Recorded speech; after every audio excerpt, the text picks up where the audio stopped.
Hey, what's going on, everyone? This is Chase of Rocky Mountain. Thank you so much for checking in. So today we have the new Klim F3 Carbon Pro helmet. If you watch the spotlight video that I've already done on just the F3 Carbon, then you know that the standout feature about this helmet specifically is how lightweight this thing is. A size large in the F3 Carbon Pro, I just weighed it when I got these out, comes in at 2 pounds 9 ounces. So for me, and all the helmets that I've ever done spotlight videos on that I've worn, this is the lightest. If you're shopping for a super lightweight helmet that's gonna do a phenomenal job when it comes to breathing, then this is one that you definitely wanna put on the list. I've actually ridden in the F3 Carbon, super comfortable helmet. I really like the fit. And look, if you're doing all-day rides on the bike or snowmobiling, where you spend a lot of hours inside your helmet, having a helmet this lightweight is really gonna help reduce a lot of that fatigue. There is one thing, though, that I do want you to look at, important here, is that with the F3 Carbon Pro and the F3 Carbon, if you look at the safety cert here on the back, you've got ECE 2206, so it is the latest ECE certification. This helmet is not DOT compliant. So for you US riders, if you need a helmet that is DOT compliant, this is not going to be that. So that is important to keep in mind. But aside from that, what's new and also unique to the new F3 Carbon Pro, because the F3 Carbon is still here, but now with the Pro version, they have added Koroyd, and I'm going to talk more about this in depth and why they feel that this is superior to just using EPS alone inside a helmet. But Koroyd is pretty unique. It's super lightweight. It does a great job of breathing, and it does a phenomenal job of absorbing impact energy. But real quickly, just going back to the fit, like I said, I've ridden in this helmet for me, size medium, fit true to size.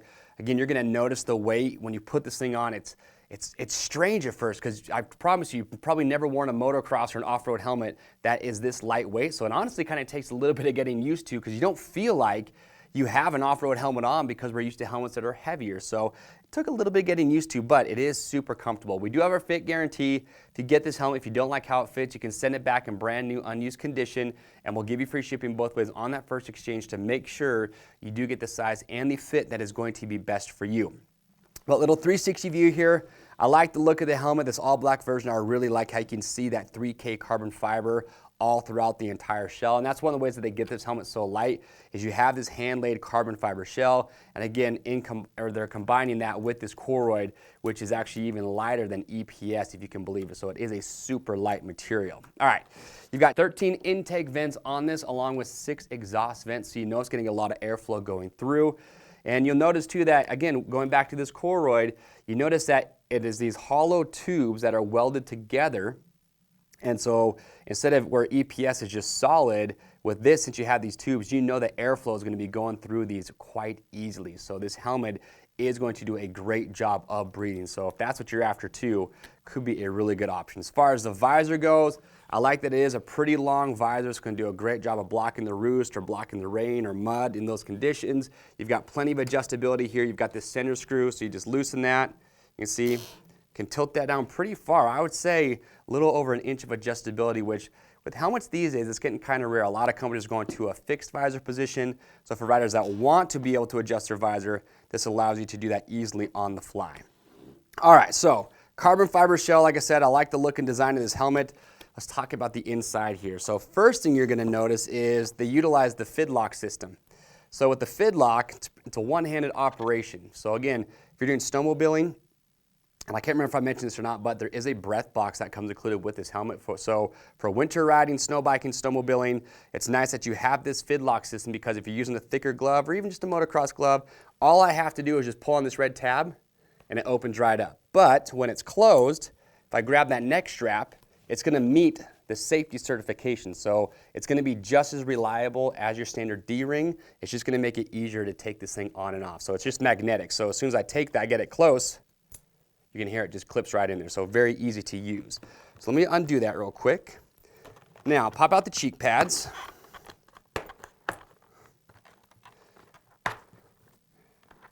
All right. So cheek pads, moisture wicking. You can throw these things in the wash, let them air dry, put them back on the helmet. Get the comfort liner out.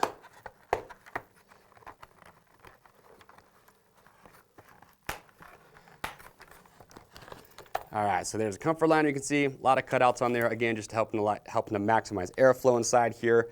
But with that out, a couple things you're going to see here. So first off, you have your EPS liner, expanded polystyrene.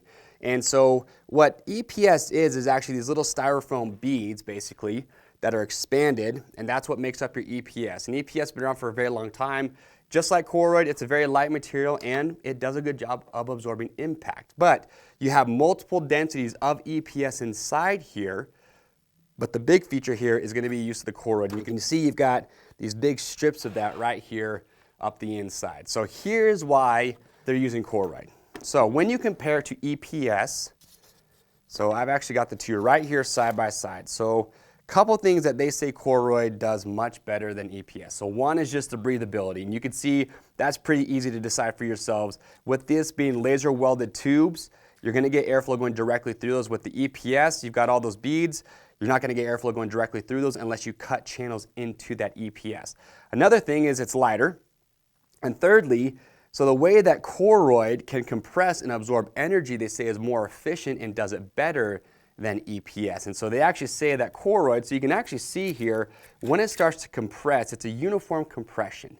And basically just what that means is that no matter where it's compressing, it's going to compress the same. They say that with EPS you can get some irregularities there, so it's not going to always compress the exact same in every spot. But it almost just looks like a little accordion when these tubes start to compress. And Koroyd is pretty unique because they can go through and they can alter not only the thickness of the tubes, the angle of these, but they can do the height. And so they custom and tailor make these Koroyd pieces for the application that's going to be used for. So this is a specific application as far as the tube height, the thickness, and everything that is built for this helmet. So they tailor it to the helmet. So also what's kind of cool too is that they say with Koroyd, it can compress up to about 78% before it starts to lose some of that energy absorption. With EPS, it's a lot less than that, because with EPS, you have these little beads inside here, but when those start to compress, they're getting tighter and tighter and closer together, and you reach a point where it's really, really difficult to compress it any farther, and it really just stops at that point, absorbing more energy. With Koroyd, it can compress a heck of a lot farther while still absorbing that energy. Now keep in mind, no matter what helmet you're wearing, whether it has Koroyd or EPS, if you have a big impact and you suspect that you did compress or damage the EPS or the Koroyd, it's always important that you want to replace that helmet, because once you compress it once, it's damaged at that point. It's not going to absorb energy as well the next time, so that is always something to be mindful of. But those are the reasons, again, that they're using Koroyd. It's a pretty unique material, and like I said, I think that down the road, we're going to see more helmets utilizing this material because of those benefits that I just talked about. So it's cool to see Klim taking a helmet that was already super lightweight that people liked, but trying to do their best to increase the safety. You do go up about $100 in price for the Carbon Pro versus just the Carbon. But again, for riders that are just looking for super, super lightweight, very breathable, and a cool safety feature built in, then the F3 Carbon Pro could be the helmet you are looking for. Now, if you do have questions or comments, we would love to get those answered, so make sure to leave those down below. To grab one today and to see the other colorways available, click on the link or head over to RockyMountATVMC.com. As always, we ship for free over $75. And if you want to stay up to date on videos like this, get subscribed to the Rocky Mountain YouTube channel and hit the notification bell. I am Chase, and we'll see you on the trails.